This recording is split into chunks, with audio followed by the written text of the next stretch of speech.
Hi guys, welcome back, and for today's video I am talking about none other than the KVD Apple Balm Foundation. This is like the hottest foundation on the market right now. It's all everybody is talking about.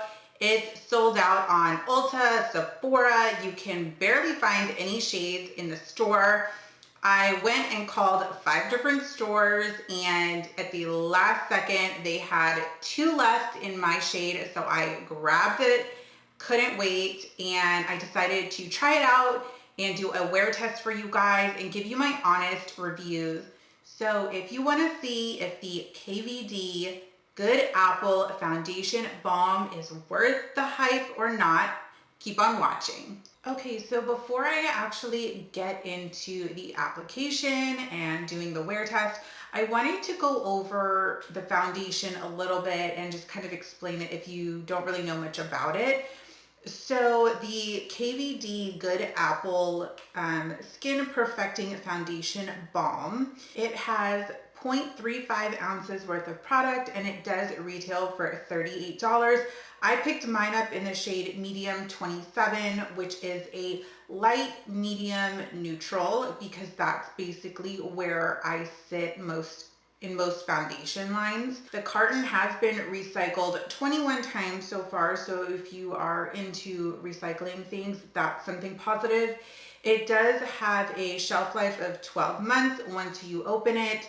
It is vegan, and one of the main features of this foundation balm is the fact that it contains apple extracts, and the apple extract is at the top of the ingredient list, which I think is really good to point out, because sometimes a lot of brands will say, oh, it contains this, but when you actually look at the ingredients, it's at the very bottom. So I feel like a lot of brands use a certain ingredient for more of a marketing standpoint than an actual benefit of the product. And if you're very curious, the apple extract is ingredient number 12, so it is in the second line. So it's not the first or second ingredient, but it is pretty much up there on the list. And then of course, the foundation itself, according to the Sephora website, it is a full coverage hydrating foundation balm with a lightweight long wear formula and a fresh matte finish. It is vegan as well, and it is free of parabens, formaldehydes, mineral oil. It is a non-comedogenic, so it's not going to clog your pores. But one thing I do just want to mention is it does say that it contains less than 1% of synthetic fragrance. So when you open the product and smell it, I really don't smell anything. Yeah, I have no smell whatsoever. Yeah, I really don't smell anything at all. But if you are somebody that does not want to use anything with fragrance, I just wanted to point that out. Less than 1% probably won't have a reaction on your skin because it's so little, but I did want to at least mention it. And they also claim that this foundation balm minimizes the appearance of pores and gives skin a smooth, healthy look. So we will see about that. I did go ahead and prime my face as usual. Usually when I do a foundation test, I will just use all my normal products, my favorite products, and I will do my normal routine and see how it holds up. That's how I test a foundation and see if it'll work for me or not. So for primer, I just went in with my One Size Beauty Secure the Blur. And for this, I'm going to do one side of my face with a brush and the other side with a beauty blender. Also, I do have the KVD foundation brush. Mine is so old, it's so gross. The bristles are just rock hard. Like, oh, you see all that dust that comes out? Like, it's nasty. I'm not using it. I purchased this when Kat Von D launched her makeup brand and the foundation first came out like years ago. It's probably like close to 7-8 years ago already or more. So I'm not using this, but I do have the brush. I'm going to use my favorite foundation brush, which is the Morphe M439, and then a beauty blender. Okay, so I'm going to do my right side of my face with the Morphe foundation brush, and then I'll do the left side with the Beauty Blender.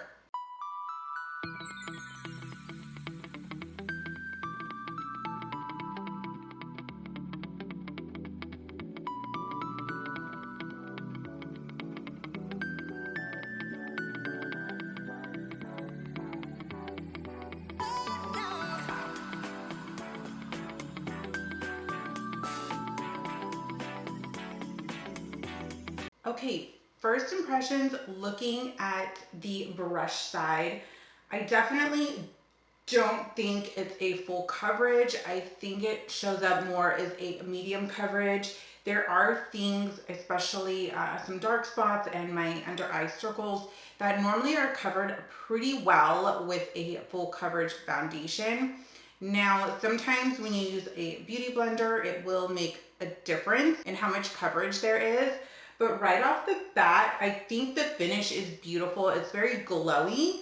I just don't think it's a full coverage foundation. Also, because it's a balm, it's a very weird consistency. It's very oily, and I don't mean that necessarily in a bad way, but it does blend out really, really easy, and it didn't have any streaks in it from me using a brush, which I think is a positive.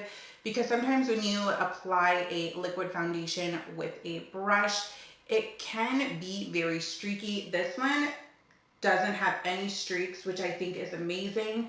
I'm going to do the other side with the Beauty Blender, and then we will come back and look at that side and compare both sides.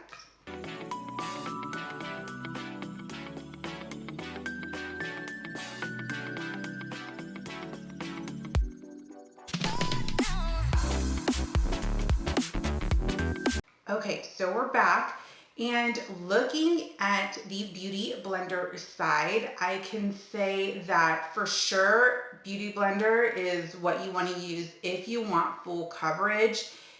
It is very lightweight feeling on the skin, which I love. And when I first applied it, it looked very white. I'm not gonna lie, it looked like 2 shades too light for my skin. But as it's oxidizing, as it's settling, it's really blending in beautifully. I did try the next neutral shade, and it was way too dark for me. So don't freak out if it's a little lighter than your skin tone. Give it a minute to oxidize.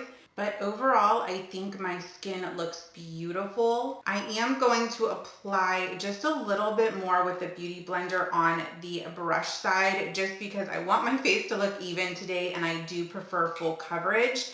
And when I got done with the Beauty Blender side, I accidentally dropped my compact. So now it's not closing. Like I don't know if you can see because it's clear, but yeah, it's now crooked. So I don't know.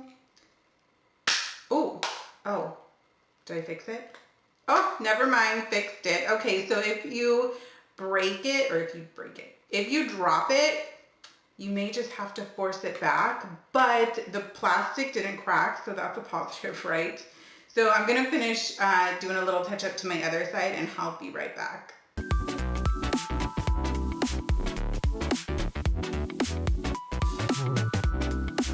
Okay, so in my opinion, I think this is definitely a foundation you have to set. I don't want to say oily because I don't want that to sound like a negative, but it is very oily. So I feel like if you put a mask on, it's just going to slide right off. For those who have oily skin, I have dry skin, so I think it'll work well. But for those who have very oily skin, you may have to use like a matte primer and definitely set it. I have to see how it wears, but I have a feeling if you have oily skin, this may be a foundation that moves on you, but let's just see how it does on dry skin.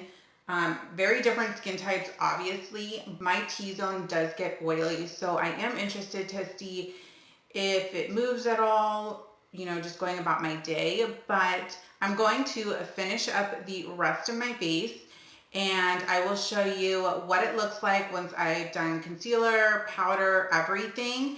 and then I will check in with you guys at the end of the day and let you know how it performed, how it wore, everything like that. So I will see you guys back in a minute. All right, you guys, so I am back. I just got done applying a full face of makeup, and I did notice a couple things that I do want to point out.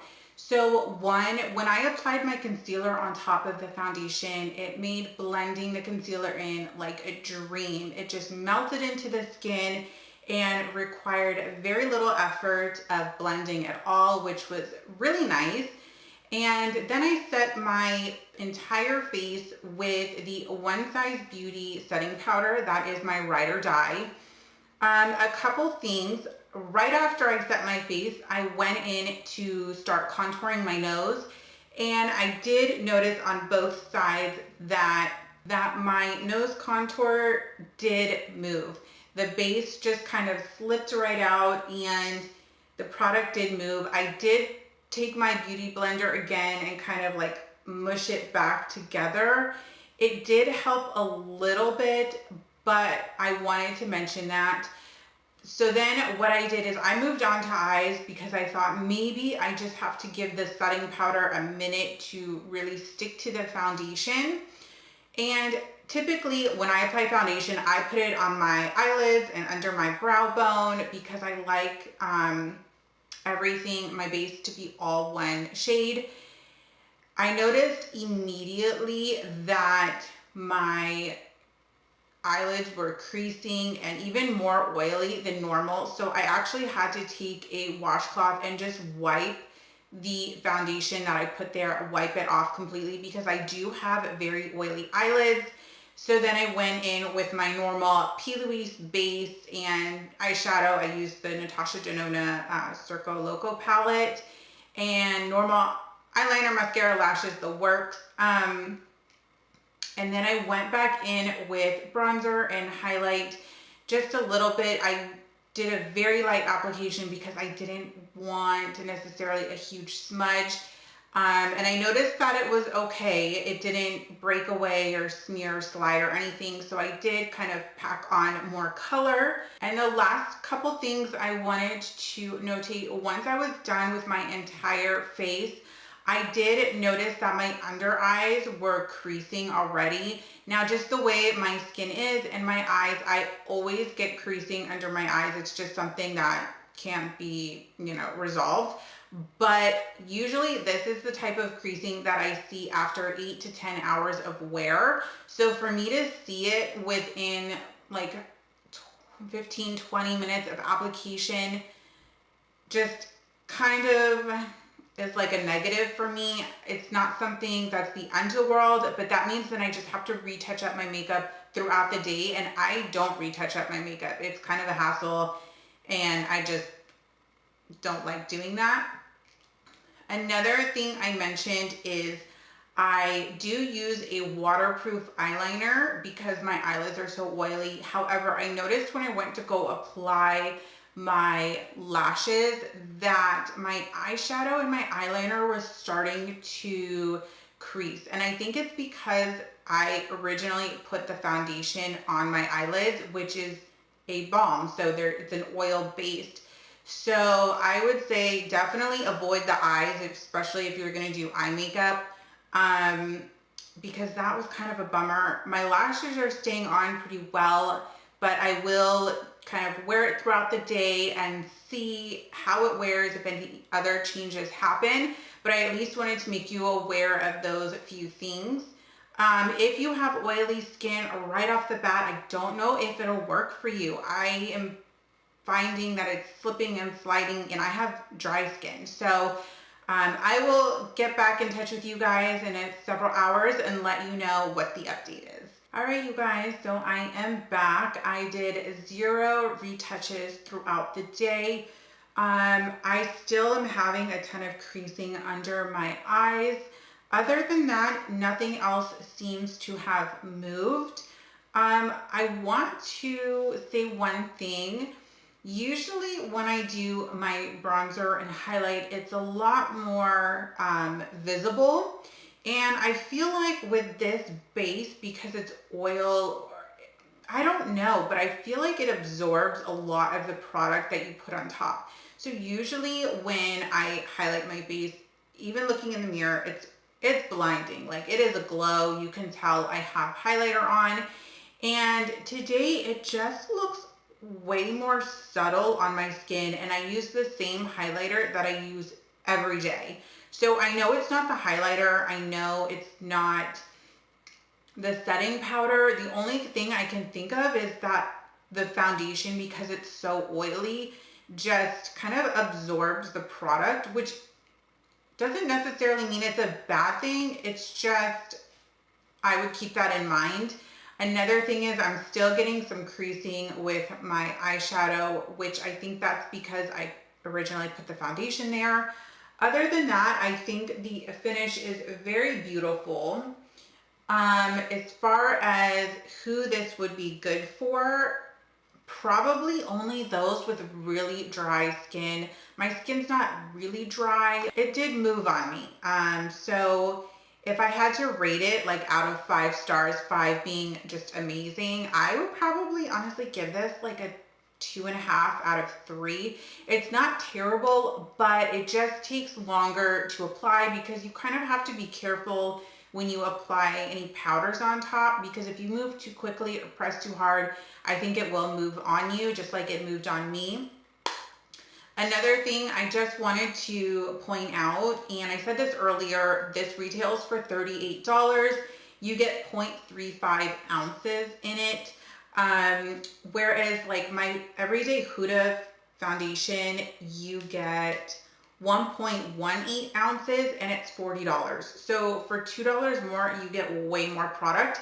Now I know this is a cream balm texture and this is more of a liquid, but just as a price point and product volume comparison, I think this is still a better deal, and I don't have to work hard to make this work, you know?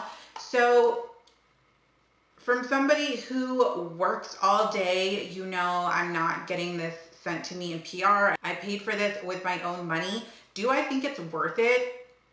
Not really. Just being honest, I think there's a ton of other cream or cream foundations that are way better than this one.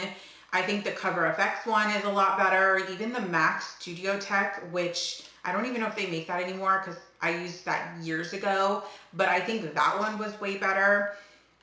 So while this feels nice on the skin, it looks beautiful on the skin, the only thing I really just don't like about it is that it's a very fragile foundation. You have to be careful when you use it. You have to kind of work with it very gently, but the coverage is there, the finish is there.